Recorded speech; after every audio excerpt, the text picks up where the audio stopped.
Bonjour et bienvenue à la table au goût du lac. Cette semaine encore, on va mettre en valeur des produits locaux et on a encore le grand plaisir d'accueillir le chef du marché Walber, M. Vincent Becker. Bonjour Vincent. Bonjour Pierre, ça va? Ça va bien toi? Merci, oui. Oui. Et là, on s'en va dans une de tes spécialités parce que toi, tu viens de la pâtisserie. J'ai migré vers la pâtisserie. Ma première formation était de cuisinier. Ok. J'ai migré vers la pâtisserie pour des soucis d'ordre de famille, on va dire, là, parce Ok. que la cuisine, on s'entend que c'est toujours un service à midi et un service du soir. OK. À contrepartie, la pâtisserie, c'est une journée continue. Et puis, je pouvais avoir le plaisir de voir mes enfants le soir. Donc, j'ai migré vers la pâtisserie pour le bien de la famille, quoi. Ah, c'est une bonne idée. Fait que là, qu'est-ce que tu vas nous préparer aujourd'hui? Alors aujourd'hui, l'idée était d'utiliser un maximum de produits locaux avec des saveurs quand même plus ou moins européennes, mais mises au goût du jour d'ici. OK. Donc ça va être un financier, qui est un petit gâteau qui va goûter le beurre et qui est légèrement meringué, qui va être légèrement imbibé avec un sirop de bouleau et un petit sirop qu'on va faire avec du thé du Labrador qu'on a cueilli hier soir, qui est encore tout frais. Là, c'est les petites pousses qui sont vraiment les plus neuves. Là, donc, la fleur vient de tomber, plus ou moins, donc on s'entend que là, ça, c'est qui ne donne pas d'amertume, mais qui développe le maximum d'arôme, quoi. OK. On va cuire nos financiers, on va les reposer. Entre-temps, on va faire une petite ganache pour faire une mousse au chocolat blanc qu'on va pouvoir monter minute avec de l'anis boréal. On va râper de l'anis boréal à la minute, ça va développer le maximum d'arôme. Puis notre mousse chocolat, on va la dresser à la poche directement sur les assiettes. Puis là, je vais vous donner les techniques pour travailler comme on travaillerait en restauration finalement. OK, parfait. Et après ça, j'ai un petit gélifié avec des camerises également qui va rajouter le petit côté acide dans notre assiette parce que le financier étant quand même relativement sucré, on va l'imbiber avec un sirop de Labrador. Donc on a le côté floral, on a le côté floral également de l'anis, mais le petit côté acidulé de la camerise va casser tout ça et puis je pense que ça va être plus agréable à manger. Je te fais confiance. Merci. Donc on va démarrer en faisant d'abord bouillir notre crème qu'on va faire bouillir simplement dans une casserole. Parfait. On va la verser après sur notre chocolat blanc et à ça on va joindre la gélatine en feuilles qu'on a fait détendre dans de l'eau froide. Et toute cette préparation là, après on va la mettre au frigo, en chambre froide chez nous là, parce qu'il faut que ce soit froid pour qu'on puisse la monter tout à l'heure avec les blancs d'œufs. Parfait. OK. Fait que là, la crème, c'est déjà pesé, ça? Oui, tout est pesé.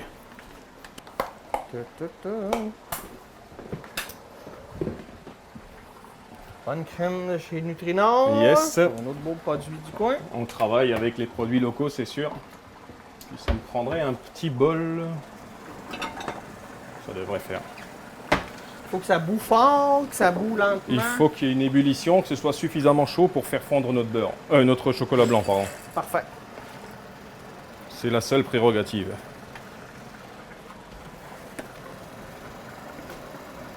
Entre-temps, je vais lancer le sirop également pour qu'il ait le temps de refroidir pour imbiber nos financiers de tout à l'heure. Parce qu'on va les faire légèrement tremper dans le sirop. On fait un petit sirop simple avec eau et sucre. OK. On va l'aromatiser légèrement avec du sirop de bouleau local et un petit peu de fleur pas de la fleur, mais du Labrador frais. Parfait.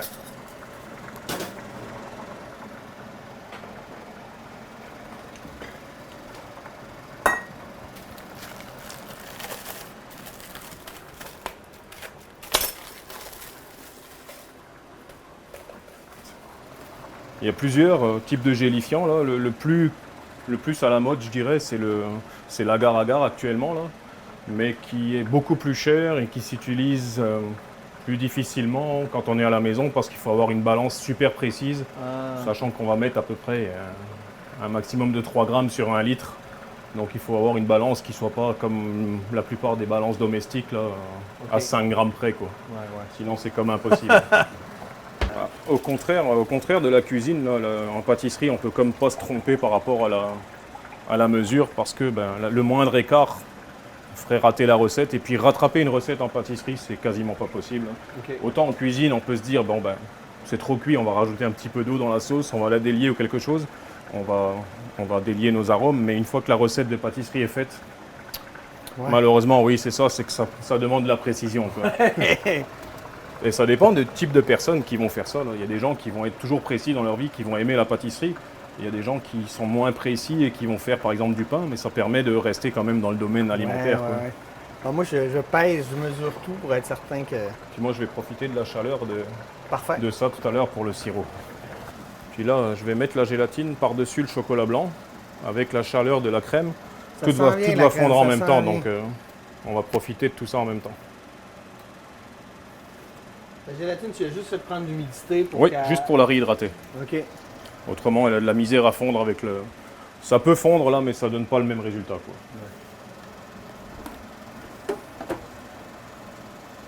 Puis j'ai besoin de gélatine encore pour mon gélifié de Camerise tout à l'heure. Comme je le disais, on va le couper légèrement à l'emporte-pièce, faire quelque chose de joli dans nos assiettes là. Ouais. Donc on a encore une petite partie de gélatine qu'on va utiliser pour la Camerise tout à l'heure. Puis à contrario, comme on parlait de l'agar-agar tout à l'heure, là, les produits très acides comme peuvent l'être par exemple la Camerise, là, ça réagit très très mal avec l'agar-agar. Donc Et voilà. sur certaines choses, il vaut mieux prendre de la gélatine. Fait que je peux mettre ça là-dedans? Non, on fait l'inverse. On fait l'inverse, OK.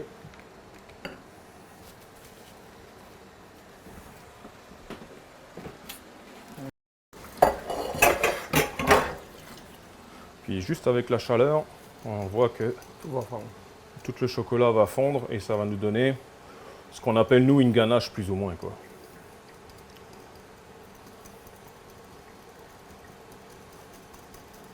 Le danger, si j'avais fait le contraire, c'est que le chocolat avec la crème, c'est que ça brûle. Puis ça Oui, colle au fond. surtout le chocolat blanc qui est pas réellement du chocolat, Ouais. mais qui est de la poudre de lait mélangée avec du beurre de cacao.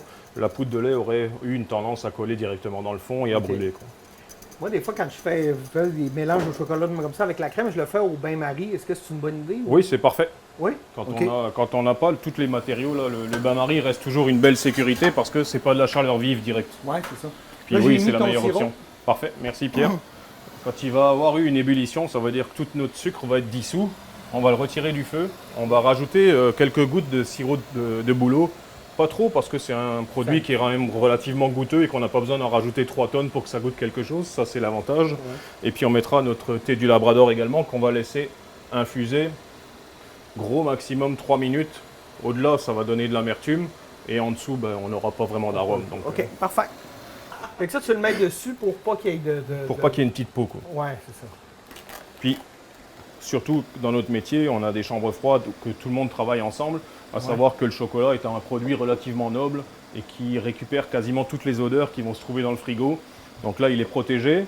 Si par inadvertance, quelqu'un passe par-dessus avec un plat que sais-je là, de brocoli ou un plat de poulet et que le jus coule, ben on s'entend que le papier va nous protéger quand même pas mal, quoi.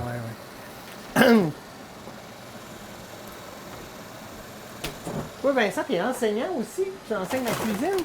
Ben, c'est assez récent. J'ai eu une première expérience d'enseignement quand j'étais encore en Guyane, où j'ai enseigné la cuisine à un niveau de CAP qui est chez nous. CAP, ici, ça serait à peu près DEP. Oui. Donc j'ai eu cette chance-là. Et puis j'ai recommencé ici par l'entremise du Cégep de Saint-Félicien, qui a un accord avec le marché Wahlberg et le 3F. Donc on a eu cette chance-là de pouvoir enseigner, quoi. Puis oui, on a quand même une dizaine d'étudiants qui sont là en management. Je te mets ton chronomètre, là. J'ai l'air Merci. d'être sur mon Ils téléphone. sont là, mais- ils sont là en management dans l'hôtellerie-restauration. OK. Des beaux profils, intéressants, et même nous, ça nous fait sortir de notre zone de confort. Donc vraiment un challenge intéressant. Oui, là. mais c'est le fun de transmettre une passion. Oui, tout à fait. C'est que là, on va le mettre à couvert pour que OK. Je te tiens, dis ça quand. soit plus là, fort, c'est- quoi. Donc là, on va mettre nos blancs d'œufs. Pour faire notre masse meringuée, ben, ça va prendre des blancs d'œufs.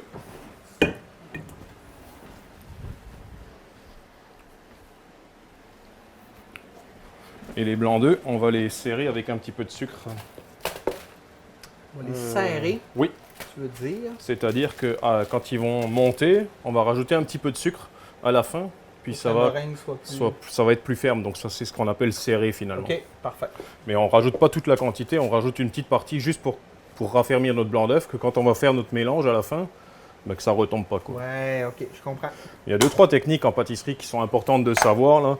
Puis ce genre de choses comme de la meringue ou de la chantilly qu'on sucre à la fin, ce genre de détails là, c'est quand même assez important, là. C'est des petits détails qui font la différence, quoi. Tu dis la chantilly, ta sucre à la fin, ça veut dire que tu montes ta crème, après ça, ta sucre juste à la fin? Oui, parce que si on sucre avant, il y a une réaction chimique qui fait plus ou moins sortir le beurre et on a une crème chantilly qui est plus jaune que blanche finalement. Merci, ça vient de régler un problème dans ma vie.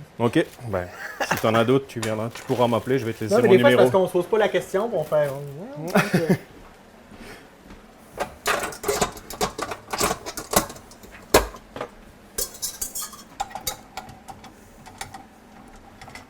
Tac, je vais attendre un petit peu. On va faire notre pesée de beurre qu'on va faire fondre. On a quand même de la farine de Gourgane, on a de la poudre d'amande, on a du sucre. Oui, farine de Gourgane, un beau produit là. Et la farine de Gourgane d'un produit local également. Là, on s'entend que leur emballage a changé un petit peu, là, mais ça vient de la Dorée également. Donc ils font des beaux produits actuellement. Là, c'était anciennement les moulins coutus qui ont changé leur emballage, mais l'intégralité du produit est là encore. Donc, avec cette farine-là, est-ce qu'on peut faire à peu près tout? elle n'a pas de gluten, donc c'est plus délicat à travailler. OK. Mais ça permet de faire un beau mélange et de faire pour les gens qui ont des problèmes justement de gluten, on peut faire un 50-50 là. Puis eux, leurs produits sont déjà travaillés de telle manière qu'il y a un améliorant dedans qui va être comme un liant. Ah. Donc ça permet plus ou moins de le panifier. OK. Le résultat sera pas du tout pareil qu'un vrai pain là, mais on s'entend. Mais ça ressemble à un pain sans gluten quoi. OK, parfait.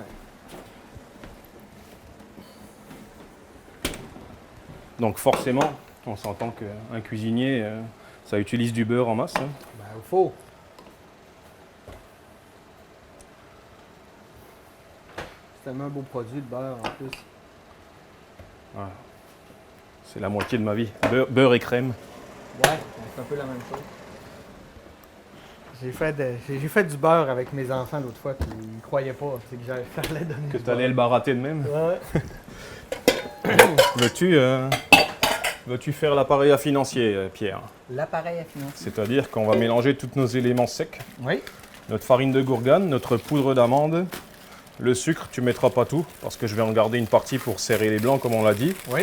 Ça va être pour l'élément de décoration qu'on va mettre à la fin. OK. Et peux y aller? et puis notre blanc d'œuf. Oui.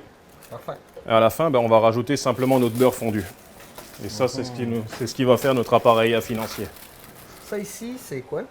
La poudre d'amande. Poudre. Oh, oui, OK. Je suis un fan de frangipane, je connais bien. Ouais, ça ressemble pas mal. Je suis être le seul encore au Québec qui fête l'épiphanie pour me faire une frangipane. Juste pour la frangipane. Fait que je te mets le sucre, mais pas complet. C'est ça. Je vais en garder une petite partie pour mes blancs. Est-ce Puis que t'en as là, assez, t'en as trop? on peut en prendre encore. OK. Ça va être parfait. Puis là, je vais monter mes blancs. Malheureusement, ça risque de faire un peu de bruit là, mais Oui, c'est correct.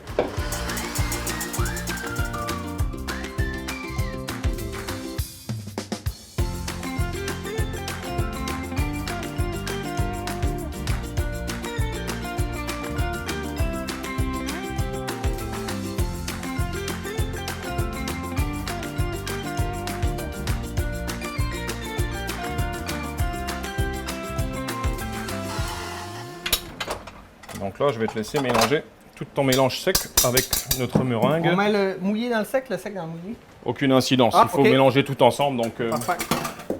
puis moi, j'ai une Maryse pour faire ce genre de ouais. choses. Petite salutation à Maryse. Mhm.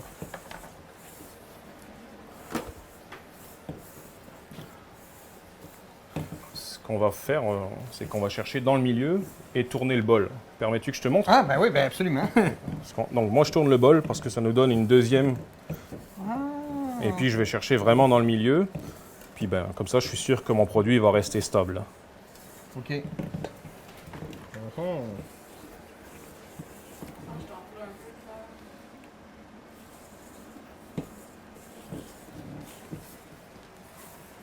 C'est bien parfait. Une fois bien qu'on va être parfait. rendu là, reste dedans. Ouais. On va rajouter notre beurre fondu. Important. Et puis on refait la même manipulation. Une fois que tout est bien mélangé, on va pouvoir le dresser directement dans les moules. Ah, OK.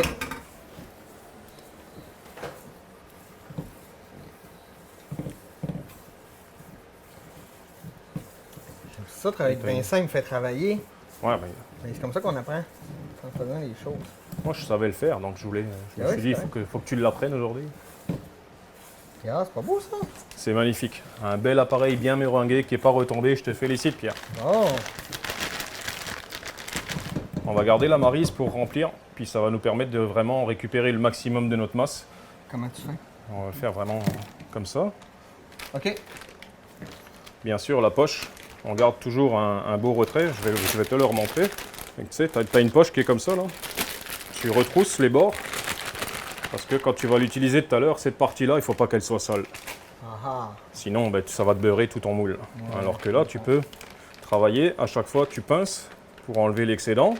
C'est ça que je ne comprenais pas, comment que tu voulais que je fasse ça. Et puis, ben, c'est facile à la fin. Je vais te laisser faire l'autre moitié. Voudrais-tu déjà remplir ça, et puis tu vas recommencer après? Ouais. Et puis, on va couper simplement le bout avec une belle paire de ciseaux. Fait que là, on plie.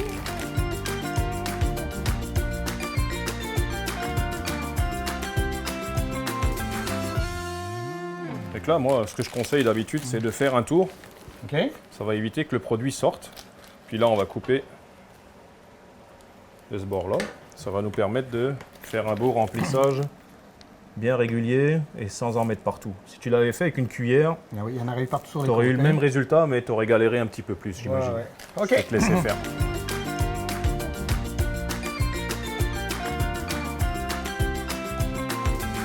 C'est bien correct, on va en rajouter légèrement. Attends, on va le tasser, puis on va le savoir. Quelle est ta quantité? T'es pas si mal, c'est bien correct. Pas si Je mal. pense qu'on va s'arrêter là. Super. Puis on va rajouter juste quelques amandes effilées sur le dessus. Ça va nous permettre d'avoir un petit peu de croquant. Et les dernières années, les pâtissiers, puis je parle pas de moi là, mais les grands pâtissiers de Paris et dans les grandes villes, leur cheval de bataille était d'avoir de la mâche, comme ils disent. C'est-à-dire que quand on mange un gâteau, on ne veut pas juste avoir le côté onctueux, mais on veut avoir quelque chose qui soit croustillant, quelque chose qui réveille les papilles avec l'acidité, quelque chose. Donc là, ce qu'on va, plus complexe. c'est ça. Puis vraiment pour faire travailler toutes les saveurs dans ta bouche. Donc là, on va rester dans le même goût, mais on va varier la saveur, à savoir qu'on va mettre quelques amandes qui vont se torréfier à mesure de la cuisson, mais ça va nous donner quelque chose de croustillant et croquant dessus, quoi. J'embarque.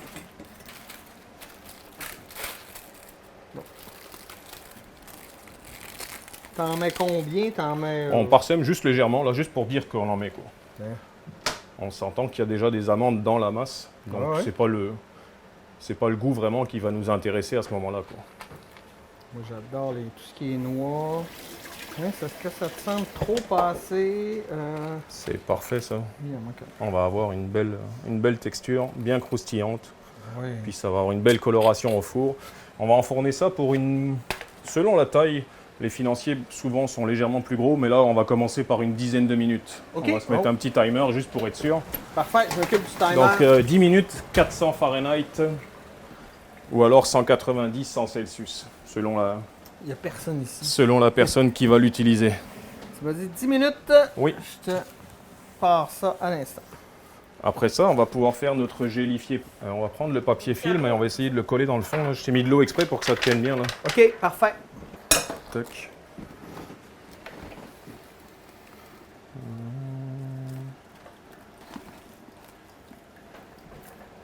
C'est juste pour le fond et puis on va couler notre gélifié dedans là. OK. Tout à l'heure, on va pouvoir le sortir et puis tailler ça là, en porte-pièce là. On va faire ça joliment là. On devrait, Tant qu'à le faire, on hein. devrait être pas si mauvais aujourd'hui. Ouais. Donc notre coulis de Camerise que j'avais déjà fait, des Camerises cuites avec un petit peu d'eau et puis 10% du poids de la Camerise que je rajoute de sucre OK. et qui sont mixés pour arriver à un coulis comme ça. On le fait légèrement chauffer et on va juste détendre notre feuille de gélatine. Une fois que les feuilles de gélatine sont fondues, on va couler notre gélifié dans notre moule et on va le laisser prendre tranquillement. OK. Alors, tout ce qu'on veut, c'est donner un peu de chaleur pour pouvoir dissoudre Pour notre pouvoir gélatine. dissoudre la gélatine. Sachant que la gélatine se dissout à peu près à 35 degrés. Là. OK, On n'a OK. pas besoin de monter ça en fou, là, puis on va gagner du temps sur le temps de gélification après. Parfait.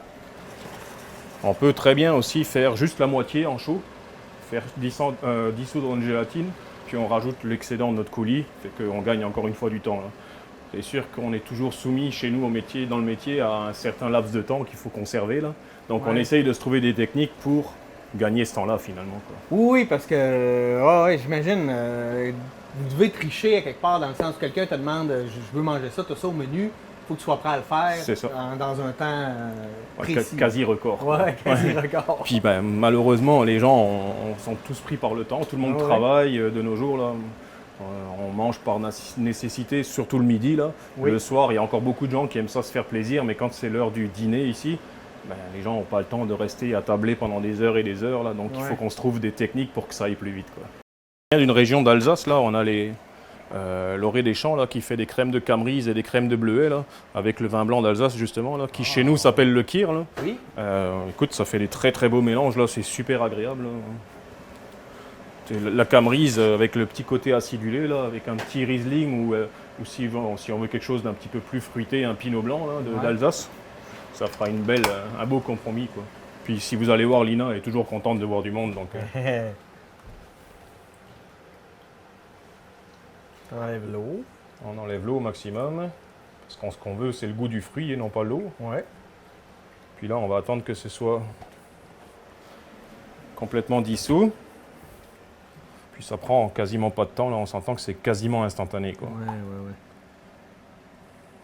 Alors, on se rend compte qu'il n'y a plus de gélatine, donc on va le couler là-dedans. On récupère le maximum de marchandises. Puis ce coulis-là, on va le mettre directement dans la chambre froide qui est le frigo. On va profiter de ce cul-coule-là et puis on va se faire des tuiles au miel et graines de lin. Parfait. Recette relativement simple.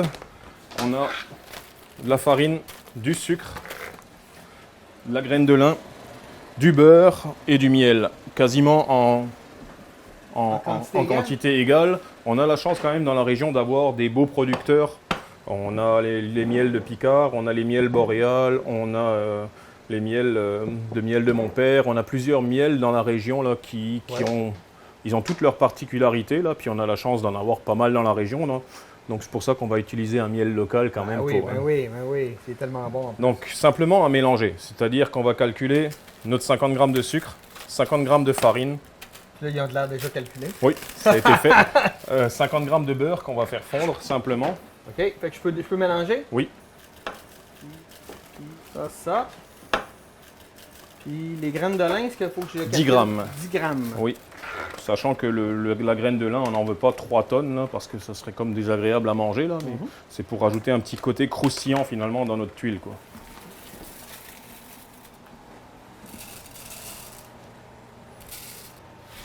Excellent. Donc là, on va se mettre ça là-dessus. Je vais te laisser choisir le miel qui va te faire plaisir. Par défaut, je vais te demander un des deux miels liquides parce que le baraté va se mélanger beaucoup plus mal pour faire notre amalgame. Là, mais tu peux choisir celui qui te fait plaisir. Ils sont tous très bons. Donc, oui, je vais y aller avec le Picard qui est le miel de mon enfance. On en met combien? 50 grammes également. 50 grammes. Donc là, il faut que je retrouve la balance.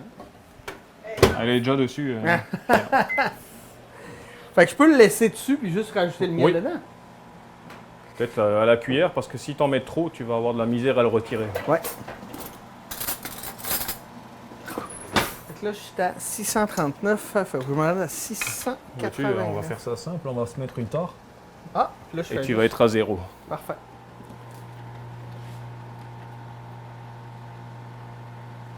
Oh, ça monte assez vite le miel.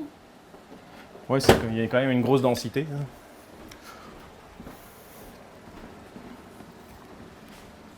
Et oh, j'ai dépassé. Désolé. Ah, à 2 grammes près. Et ça, c'est notre 10 minutes de je sais plus quoi. Des financiers qui sont au four. Ouais. Regarde comment ils ont bien monté là. Ils sont pas encore cuits, mais ils ont super bien développé. Ben donc oui, ton meringuage était parfait. On va leur laisser encore un petit 3 minutes pour être sûr. Je rajoute le beurre? Oui. On va faire un bel amalgame et puis ça va demander un quart d'heure, 20 minutes de repos avant de l'utiliser. Okay.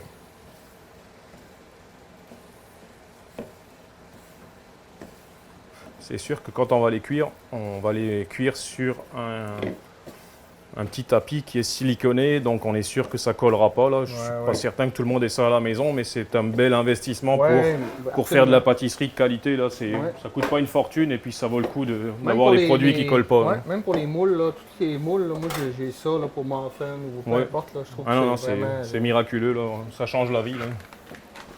Plutôt que d'avoir des vieux moules en acier qui collent tout le temps et que tout le monde galère. Là, on va le mettre là-dedans si tu veux, Pierre, et puis on va pouvoir le mettre parce que la place est quand même comptée dans le frigo ici. Donc,